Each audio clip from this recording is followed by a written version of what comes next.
Perfect. We are live. Hi, folks. How you doing? My name is Nathaniel Sawyer. I am a Monterey County activist, as you know. I am here with a legend in the making, if she doesn't want to call herself a legend yet. Catherine Breed. Catherine is a former cow swimmer, U.S. national teamer, and aquatic sports activist. I added the aquatic sports activist. The other stuff I kind of got offline. But Catherine, go ahead and introduce yourself, how you would like to be called or what you're about.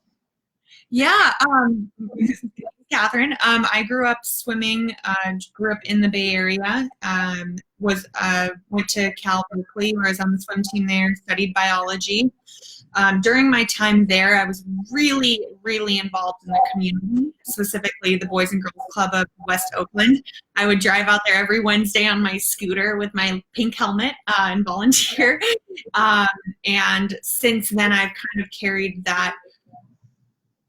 Volunteering has always been a passion of mine, and trying to integrate it with swimming is really, really fun for me. I got into open water swimming in 2017, and with the death of George Floyd earlier this year, it was a really big call to action of, I have this voice in swimming and I need to use it for something good. So that's kind of where I am in my journey. You know, Catherine, you bring up something very interesting. Before we get into the nitty-gritty of activism and all the terrible things that have happened and continue to happen, why do you swim? Like, why do I swim? I swim.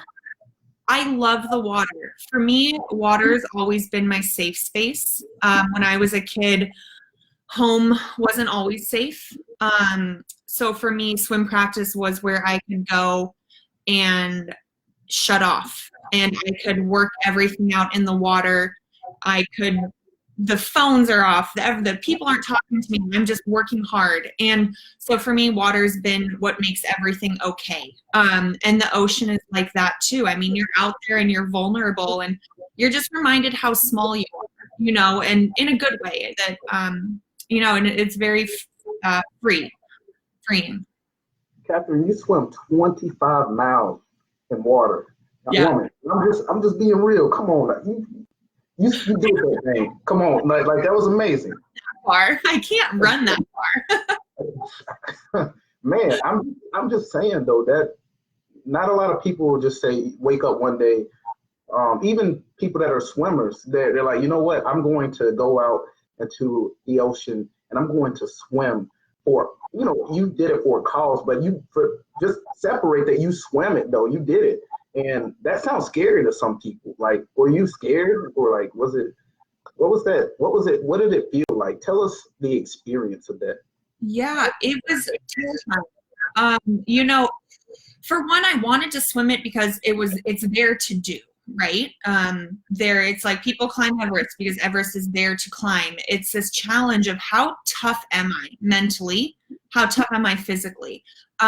Monterey Bay brings together a lot of aquatic sports, so it would be a good place to promote awareness. But I was terrified the first 3 or 4 hours leaving Santa Cruz in the dark. I mean, I felt sick to my stomach with fear.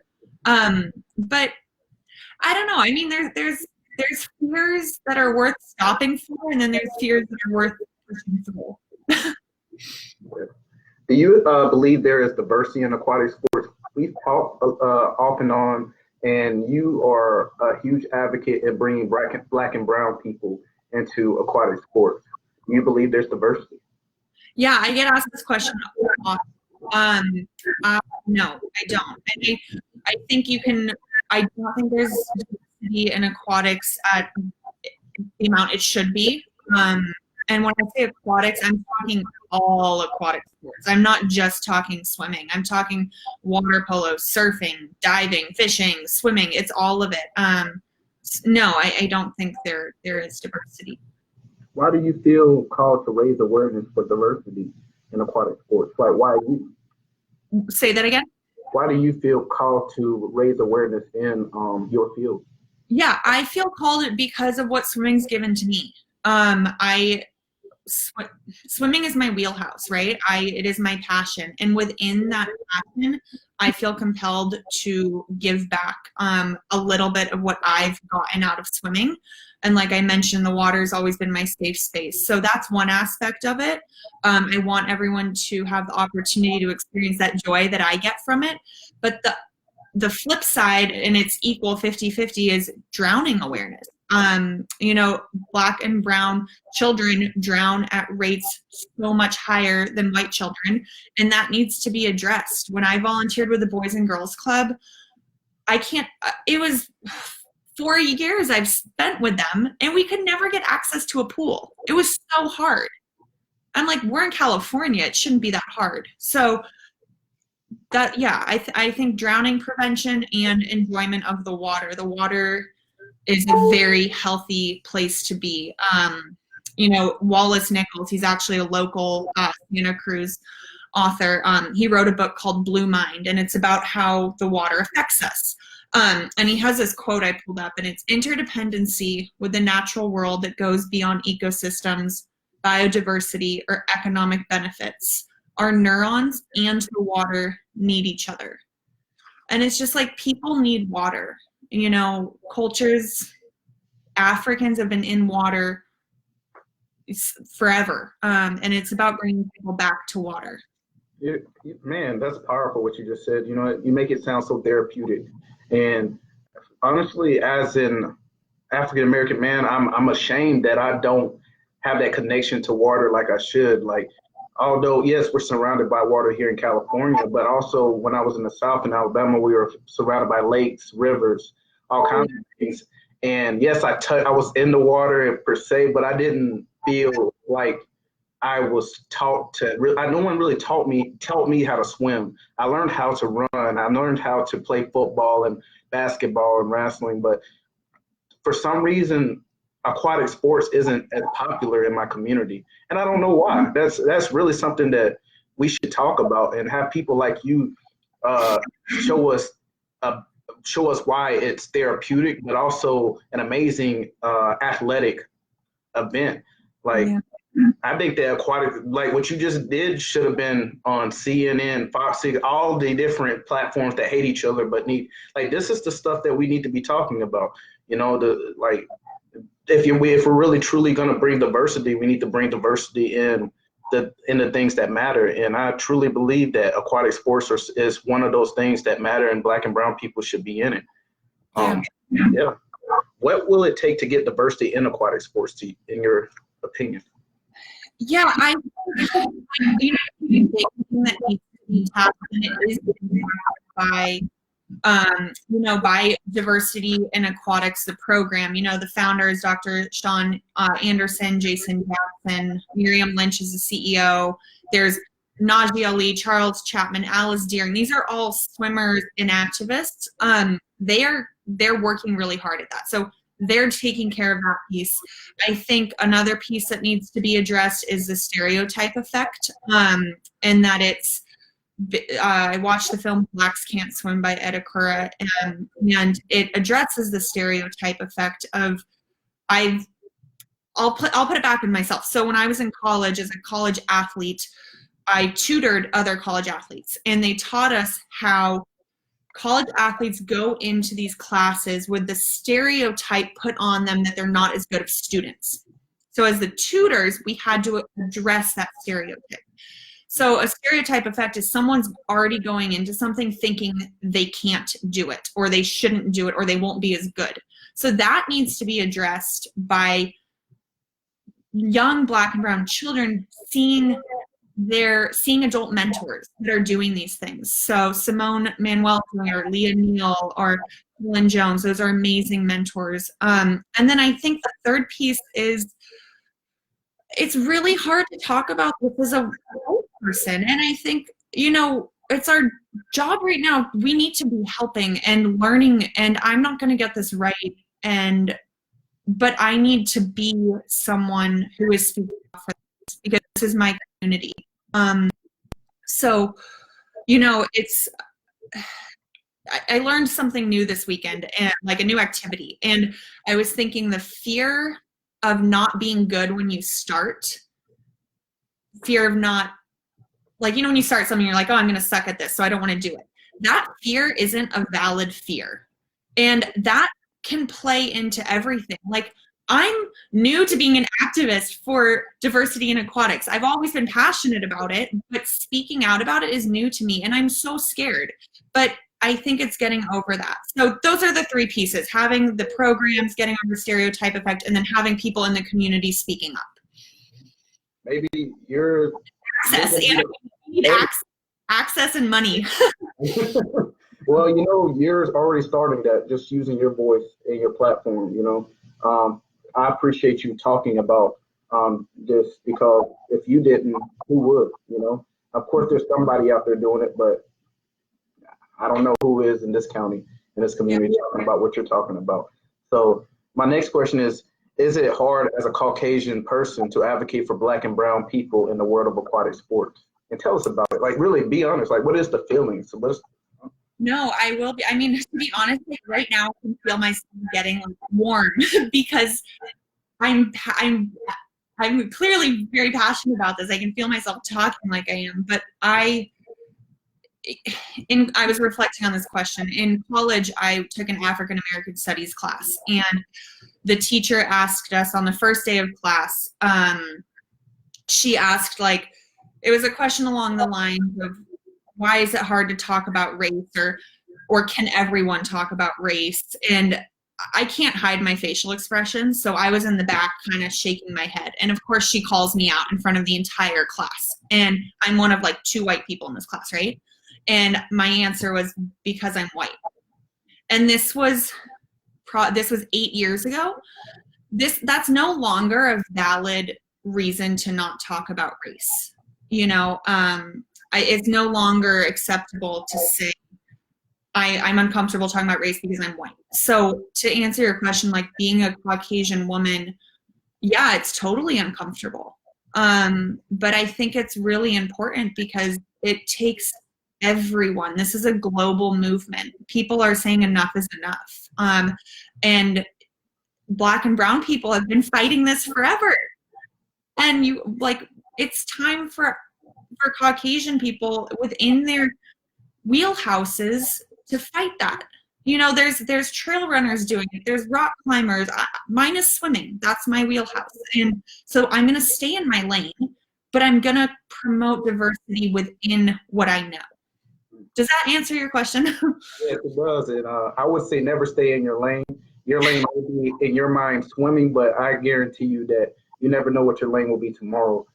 We need more leaders like you. We need more. I mean, we're the same age, right? So, but at the same time, I see you as someone that we're going to write about in the history books, not just as a swimmer, but as a leader in our country. You know, you're gonna eventually, it's gonna click, and you're gonna be like, you know what? If this change is gonna happen, it's gonna have to start with me. And wherever you're living, you're gonna have to build yourself up in that community, or where, you know, and become the next Congress or Senate or, you know, president. You know, I'm just putting these out there because you have that capability. You are very smart. You're very intelligent. You're humble. You're kind. I can continue to go on and on. This isn't me kicking nobody's butt, because I don't do that. It's just me being, I guess I am a little nice today. You know, but seriously though, I truly do appreciate having these conversations with someone like you, because I have no idea what your world is like. One, as being a white woman, or just being a swimmer or an aquatic sports athlete. Me personally, I know it's a hell of a workout, but you would never see, when my coach used to have us run in the water, I was like, oh my gosh, this is crazy. So I couldn't even just imagine swimming. You're putting swimming with a purpose by raising awareness for people, not just for African Americans, but Latinx, Native American, Asian community, everybody. It's a rainbow coalition. What you're doing, what we are doing is a rainbow coalition. This is the new generation. I always say welcome to revolution, because the civil rights may have just had a lot more African Americans fighting for just so we could drink out the same water fountains and ride the, you know, and all these other different things and go to the same school. But now we're fighting systemic racism. Now we're trying to go into the policies of the stuff that was already created before us and say, hey, maybe we should add this group in now, since this is a new time, this is a new era. And so I truly appreciate you. My next question is, how have you been doing as a Caucasian woman during the Black Lives Matter movement in COVID-19? If you want to separate that Black Lives Matter and COVID-19. Yeah. I have to be honest, during COVID-19, I've been okay. I've been fine. I'm in the medical industry, so I've been fortunate to keep my job and have worked pretty normal during this time.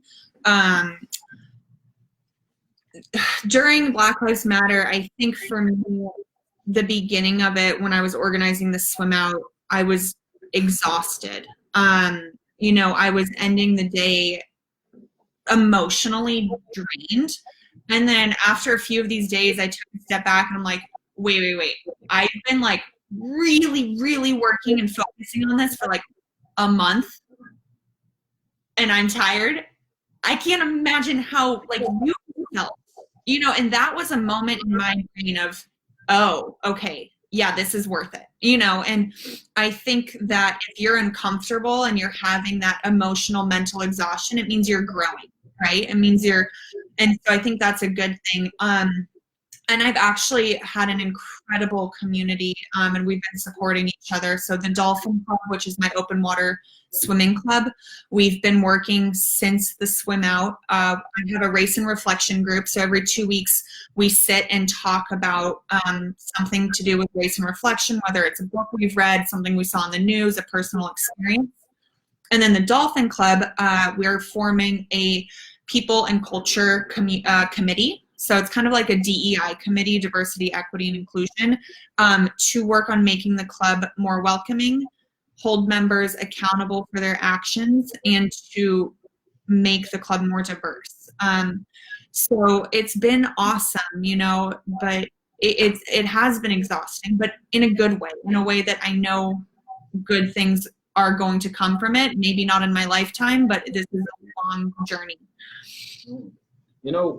You bring up some really good points, and we don't have a lot of time to go into them deeply, but have you ever heard of the term "I don't see color"? Has that ever been in your arena?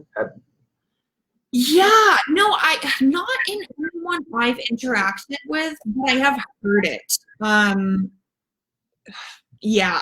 What were you gonna ask about it? Like a lot of people always say, "I don't see color," as meaning like, "Oh, I'm not racist. I'm not a part of that. That's not me." Do you think that kind of hurts a community or culture? Like in the aquatic sports arena, there may be a coach or maybe athletes that say, "What? I mean, there's nothing we can do about that. I don't see color." Maybe they just don't come to our side of the world, or in our world, or do what we do. Is that my fault? Have you ever heard anybody ever be like, that's not my fault that there's not a lot of African Americans or Latinx? Like, yeah, no, I have. I mean, the I don't see color, I think it's ignorant and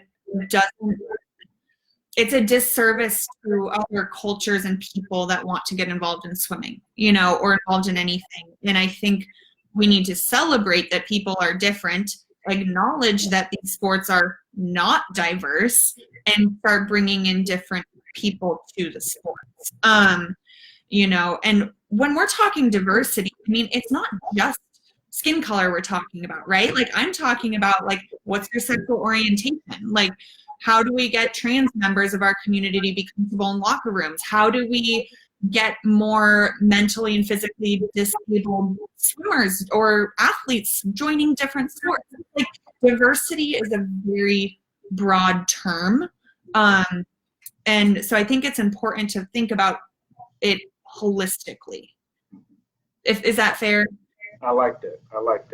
What is your final thoughts today, or what do you want to tell people? Like, I'm sure just like the good publicity, you probably had some trollers and some negative people. Do you want to talk about that? Do you want to express that? Yeah, I mean, I did have one person, he said, called my Sorry, Catherine, up a little bit. Oh, yeah. He made a comment that the title of the swim should be "A Rich White Girl Uses Racism as a Publicity Stunt." And first, it hurt. It still hurts me. And the first comment rich. I'm like, I paid for this whole thing myself, and I don't have help from family and paying for this. And then the other thing about using this as a publicity stunt, what a terrible publicity stunt, swimming 25 miles through jellyfish. And then the third thing is, like, he doesn't know me, and he doesn't know that I've been doing this for 10 years. You know, I've been giving swim lessons to people since I was 13 years old. So, and I bring that up not to talk about that, but just to say to everyone, I'm going to mess up. I'm not going to get this perfect, but I'm doing my best and I'm growing. And I think that's the most important thing. And I read White Fragility, and I know people have different opinions on it, but there was one part of the book that really stood out to me. And it was that the feedback, if someone wants to give me feedback or criticism, I need to take that no matter how it's given, right? It doesn't have to be given to me gently or kindly, because it's what the meaning of it that's important. And feedback doesn't need to be comfortable for me. So I don't know. I just say that to say I'm here, I'm learning, I'm doing my best, and I'm glad that I'm uncomfortable. And also, if anyone wants to learn how to swim or surf or whatever, please reach out. I can help you, connect you with people, or direct you to different organizations. But yeah, I don't know. I think that's kind of it. Oh, I appreciate that. Thank you. I mean, hey, don't be afraid of being uncomfortable, like you've already mentioned. At times I'm uncomfortable talking about these issues, because sometimes I'm like, oh, I'm tired of talking about these issues with people that may not understand where I'm coming from. Or even I have to separate the black and the man side sometimes too, because you are a woman and I'm a man, and then there's certain levels that we can get into a bet. So, like we're all learning and we're all growing, and if we're not learning and growing and feeling uncomfortable at times, then we're not doing it right. Right. No, I hear you, and I think we're all, it's like object permanence, right? When a kid, you hide your face from a kid, they think that you've disappeared. And now with media and social and news, we can't play pretend that we're not seeing this stuff anymore. And it's really important now, to take action. Well, thank you, Catherine, for taking the time to talk to me. Thank you for all you do for everyone. Your activism has shown, it's going to continue to show. You're a light in the darkness, and I truly am fortunate that I know you now, and that I hope we continue to get to know each other, and maybe I'll take you up on those swimming lessons one day.